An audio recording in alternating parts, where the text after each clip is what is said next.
Gerbiamas ministrė pirmininkė, gerbiamas Mokslo akademijos prezidentė, gerbiami ministrai, viceministrai, gerbiami akademikai, susirinkę svečiai.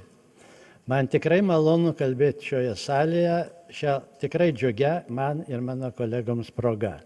Džiaugiuosi, kad taip aukštai buvo įvertintas mūsų darbas ir ypač malonu, kad pripažinimą gavo fizikinės akustikos srities tyrimai atlikti mūsų senajame Vilniaus universitete.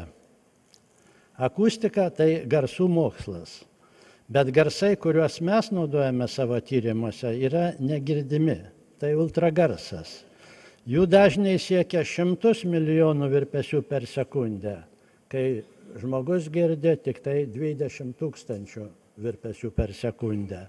Tai skirtumas yra toks kaip tarp 200 milijonų ir 100 000 eurų.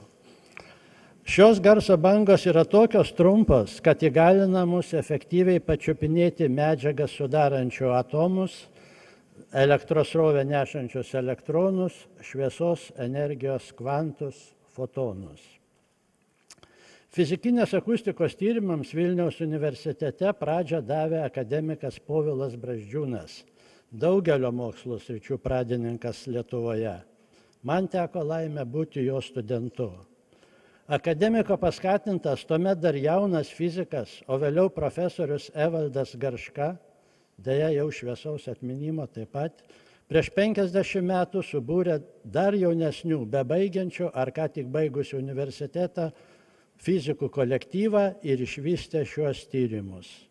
Taigi mūsų darbas yra tęsinys to, ką pradėjo šie du garbingi šviesios atminties mokslininkai.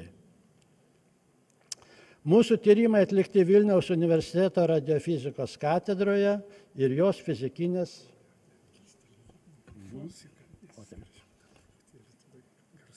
Gerai, čia akustika kaip tik. Ir jos fizikinės akustikos laboratorijoje. Savo ir kolegų vardu dėkoju visiems mūsų mokslinių publikacijų bendraautoriams, kolegoms ir draugams, padėjusiems įgyvendinti mūsų tikslus. Nuoširdus ačiū buvusiems ir esamiem katedros vedėjams, profesoriams Jonui Grygui, Vladislovui Vaškai, Jūrui Baniui, Jonui Matukui, už dėmesį ir paramą fizikinės akustikos tematikos darbams. Ačiū artimiesiems ir šeimų nariams už meilę, palaikymą, supratimą ir kantrybę.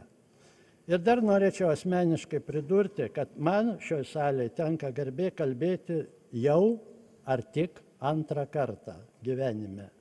Pirmas kartas buvo prieš daugelį metų, kai aš jaunas, žalias aspirantas ar doktorantas, kaip dabar sakoma, dariau savo pirmąjį gyvenime pranešimą tarptautinėme simpoziume.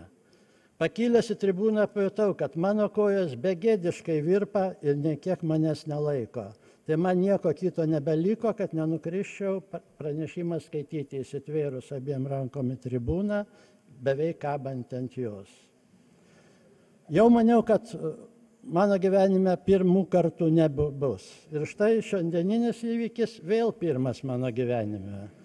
Bet atrodo, man šį kartą pavyko baigti šį pasisakymą. Ačiū visiems už dėmesį.